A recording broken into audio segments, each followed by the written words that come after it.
साथ ही आप लोगों को बैंकपुर चैनल पर स्वागत है। ये सबसे पहले आप लोगों को बताने का काम कर रहा हूँ। F बराबर R/2 सिद्ध करके आप लोगों को दिखाएंगे फिगर से भी और समझाएंगे भी।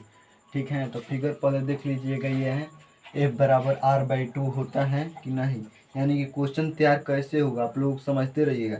सिद्ध करें कि किसी गोलीय दर्पण में फोकस दूरी वक्रता त्रिज्या की आधी होती है या वक्रता त्रिज्या फोकस दूरी की दोगुनी होती है। तो आप लोगों को बताना है, सिद्ध करके ये दिखाना है कि F बराबर R/2 होता है कि नहीं। तो चित्र में दिया गया दर्पण XY एक अवतल दर्पण है। XY क्या है? अवतल दर्पण। इस दर्पण में P मुख्य ध्रुव है। P क्या है? मुख्य ध्रुव है। मुख्य ध्रुव मतलब पोल होता है। F मुख्य फोकस होता है। ठीक है।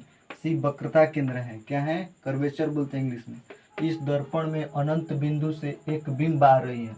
अनंत बिंदु से एक बिंब आ रही है, गई है, इस पर बिंब आ रहे हैं जो दर्पण के M बिंदु पर परिवर्तित होकर, दर्पण के M बिंदु पर यहाँ पर परिवर्तित होकर मुख्य फोकस F से होकर गुजर जाती है। ठीक है, तो गुजर गई नो।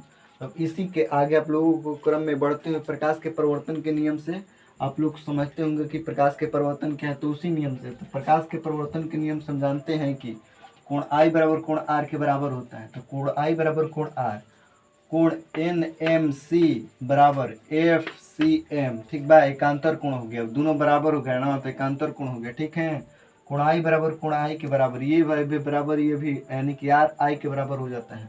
तो त्रिभुज MCF में MCF एक समद्विबाहु त्रिभुज है, यानी कि जिसका दो भुजा बराबर है। तो MF बराबर CF के बराबर है। ठीक है, तो प्रश्न से FP बराबर MF। ठीक है, फिर CP बराबर FP प्लस CF प्लस में FP। इसके बाद CP बराबर CF होता है FP के बराबर, तो FP प्लस FP। ठीक है, और CP बराबर 2FP। तो CP स्क्वायर मान लिया, 2FP है तो 2F मान लिया, तो R/2 F आ गया। तो प्रमाणित हो गया ना, सिद्ध हो गया। तो इसको बोलते हैं R, जो CP हो गया ना यहाँ से यहाँ तक ले R बोलते हैं।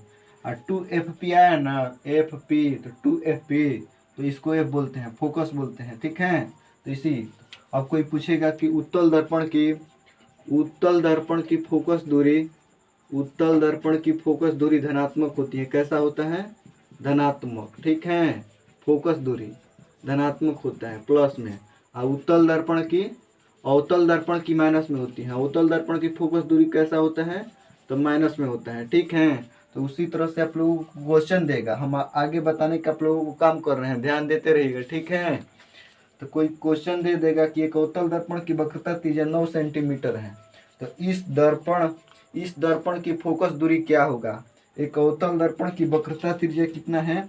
R बराबर दे दिए 9 सेंटीमीटर। कितना? 9 सेंटीमीटर। अवतल दर्पण की वक्रता त्रिज्या 9 सेंटीमीटर है, तो इस दर्पण की फोकस दूरी क्या होगा? तो F बराबर निकालना पड़ता है। ठीक है, तो F बराबर इतना करना है, तो यही सूत्र लगाना पड़ता है, यानी कि F बराबर R/2 हम लोग सिद्ध करते हैं ना। तो R का मान कितना दिया है? तो 9/2। ठीक है, तो 4.5 इसमें भागा। आप लोग को उत्तल दर्पण की फोकस दूरी धनात्मक में होती है प्लस में, अवतल दर्पण की फोकस दूरी ऋणात्मक में होती है। तो F का जो मान आया है ना, तो ये किस में होगा? तो -4.5 में, क्योंकि अवतल दर्पण की वक्रता त्रिज्या 9 सेंटीमीटर, तो फोकस दूरी का मान निकालना था। F बराबर -4.5 हो जाएगा, इतना ही।